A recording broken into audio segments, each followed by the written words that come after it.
स्वागत है आप सभी का। स्टूडेंट्स, आज के इस लेक्चर में हम स्पेसिफिकली बात करने वाले हैं 12वीं एग्रीकल्चर मॉडल पेपर के बारे में। ये जो मॉडल पेपर है ये अर्धवार्षिक और वार्षिक दोनों ही एग्जामों के लिए काफी इंपॉर्टेंट है।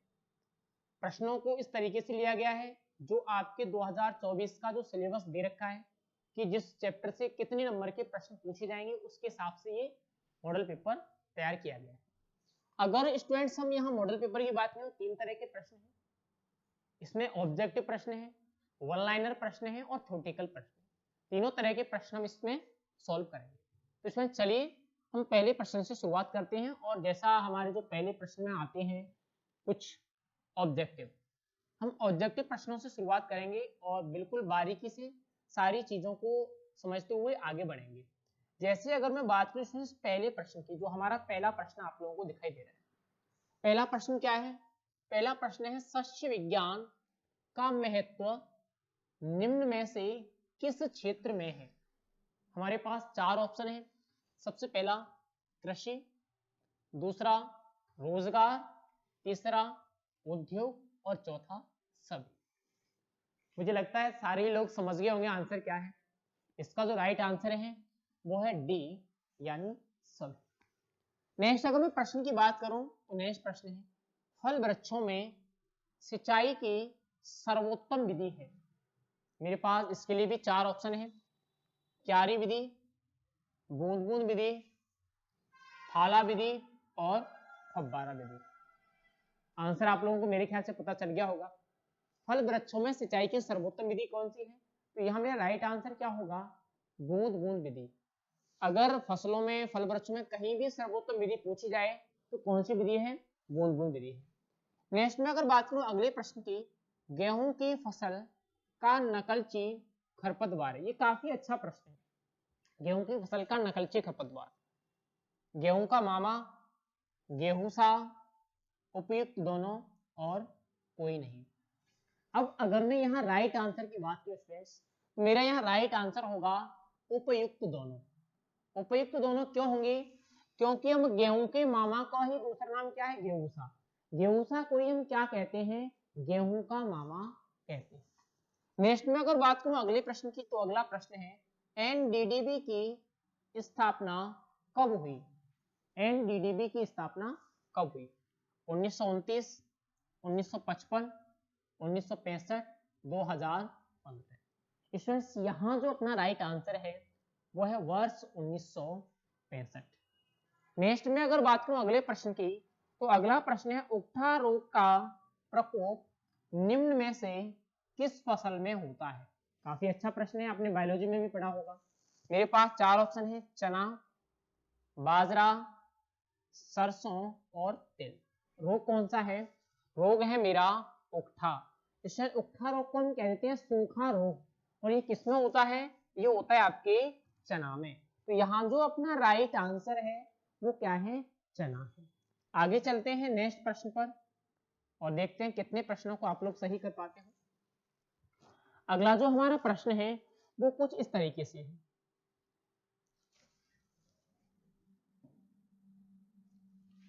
प्रश्न क्या है? प्रश्न है पशुओं में मधकाल के लक्षण दिखाई देते हैं। पशुओं में मधकाल के लक्षण दिखाई देते हैं 3 माह, 2 माह, 45 दिन और 21 दिन। पशुओं में मधकाल के लक्षण दिखाई देते हैं, यानी कितने दिन बाद दिखाई देते हैं? तो इसका राइट आंसर है 21 दिन के बाद। पशुओं में मधकाल के लक्षण कितने दिन पश्चात दिखाई देंगे? 21 दिन पश्चात दिखाई देंगे। अगला हमारा प्रश्न है निम्न में से जीवाणु जनित रोग नहीं है। निम्न में से जीवाणु जनित रोग नहीं है। एंथ्रेक्स, थनैला, खाज व खुजली और गलघोंटू। प्रश्न क्या है? जीवाणु जनित रोग नहीं है। थनैला जीवाणु जनित है, एंथ्रेक्स जीवाणु जनित है, गलघोंटू जीवाणु जनित है। लेकिन अगर मैं बात करूं खाज और खुजली, तो स्टूडेंट्स ये किसके द्वारा होते हैं? ये आपके फंगस या कवक के द्वारा होते हैं। तो यहाँ राइट आंसर क्या होगा? खाज व खुजली। ये हमारे प्रश्न 7 कंप्लीट हुए 1 ओवर टाइप। अब हम नेक्स्ट टाइप के प्रश्नों के ऊपर चलते हैं जिनका उत्तर हमें एक शब्द या एक पंक्ति में देना होता है। जैसे अगर मैं बात करूं नेक्स्ट प्रश्न की स्टूडेंट्स, अगर हम नेक्स्ट प्रश्न की बात करें, नेक्स्ट प्रश्न कुछ इस तरह से है।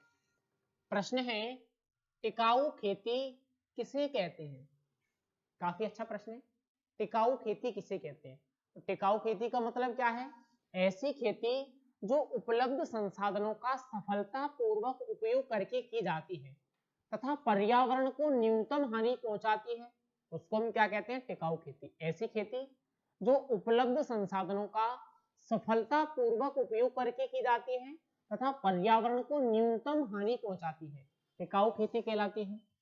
अगला प्रश्न है भैंस की मुर्रा नस्ल का उत्पत्ति स्थान है।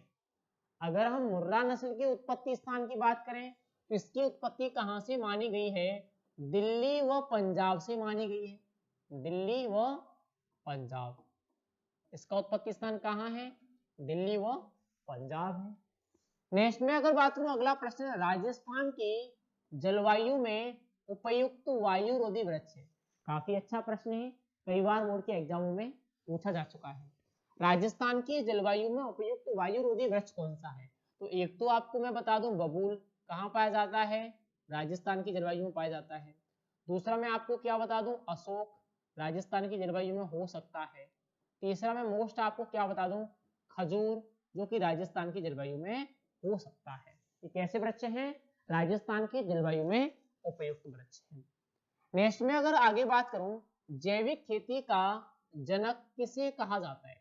काफी अच्छा प्रश्न है, जैविक खेती का जनक किसे कहा जाता है?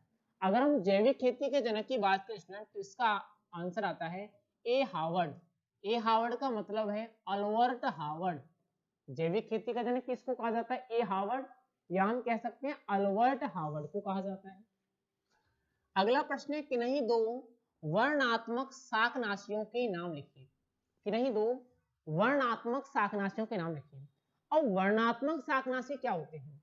ऐसे शाकनाशी रसायन जिनका प्रभाव किसी विशेष पौधे पर होता है। जैसे मान लो हमने गेहूं में बथुआ मारने की दवा दी तो वो केवल बथुआ को ही मारे, तो उसको हम क्या कहेंगे? वर्णात्मक शाकनाशी कहेंगे। अब ऐसे शाकनाशी कौन कौन से हैं? तो एक तो मैं आपको बता दूं 2,4-D, कौन सा हुआ? 2,4-D। और एक मैं आपको बता दूं दूसरा एंट्राजीन। ये कैसे हैं? ये दोनों ही वर्णात्मक शाकनाशी हैं। और भी इसमें हो सकते हैं, सीमाजीन है, टाफाजीन है, वासालीन है, बहुत सारे शाकनाशी इसमें हो सकते हैं। नेक्स्ट हमारा अगला प्रश्न है गेहूं व मक्का की फसल की क्रांतिक अवस्थाओं के नाम लिखिए। काफी अच्छा प्रश्न है। गेहूं व मक्का की क्रांतिक अवस्थाओं के नाम आप लोगों को लिखने हैं। गेहूं की क्रांतिक अवस्था क्या है? CRI, यह फसल बुवाई के 21 दिन बाद। मक्का की क्रांतिक अवस्था क्या है? नर व मादा मंजरी निकलते समय। नेक्स्ट में आगे बात करूं, अगला प्रश्न क्या है? मृदा क्षरण रोकने के कोई 4 उपाय लिखिए। मृदा क्षरण रोकने के 4 उपाय। मृदा क्षरण रोकने के 4 उपाय क्या क्या होंगे?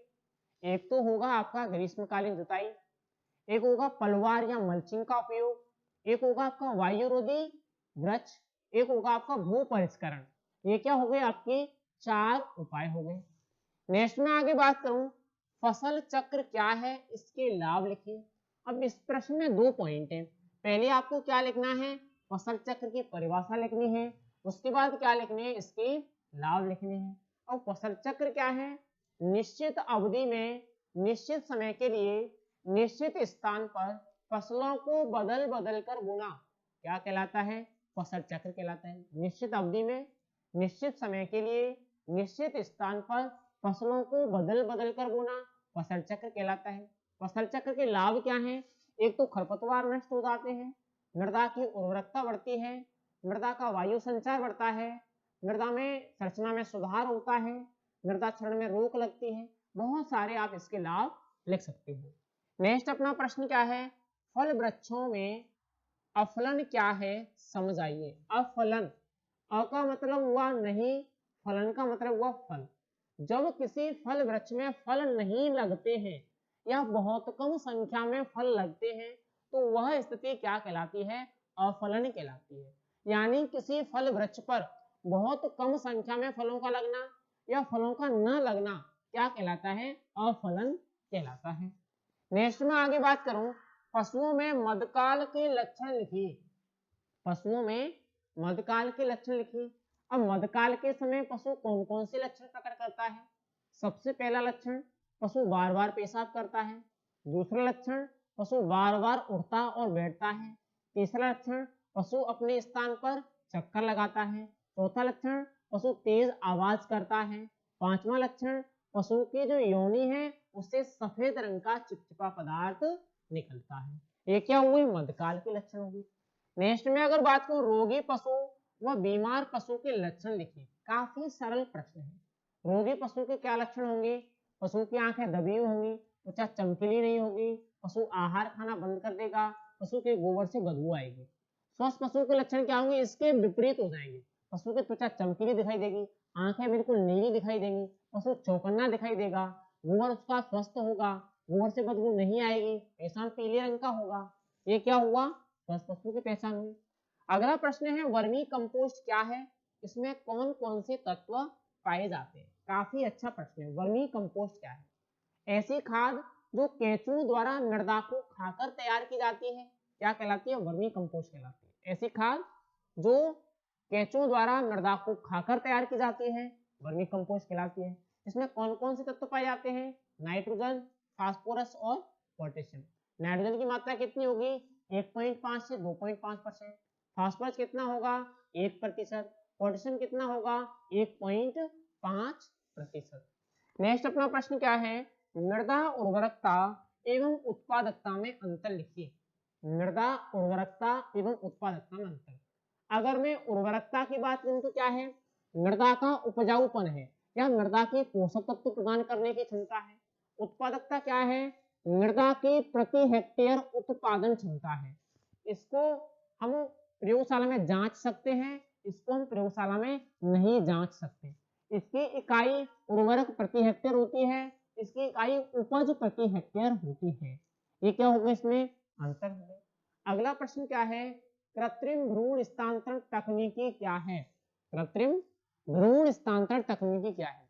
अगर मैं कृत्रिम भ्रूण स्थानांतरण तकनीकी की बात करूं तो मादा के गर्भाशय में विकसित भ्रूण को, मादा के गर्भाशय में विकसित भ्रूण को किसी दूसरी स्वस्थ मादा में ट्रांसफर करना क्या कहलाता है? कृत्रिम भ्रूण स्थानांतरण कहलाता है। इस विधि के द्वारा एक मादा से एक बार में 25 बच्चे प्राप्त किए जा सकते हैं। क्या हुआ? कृत्रिम भ्रूण स्थानांतरण।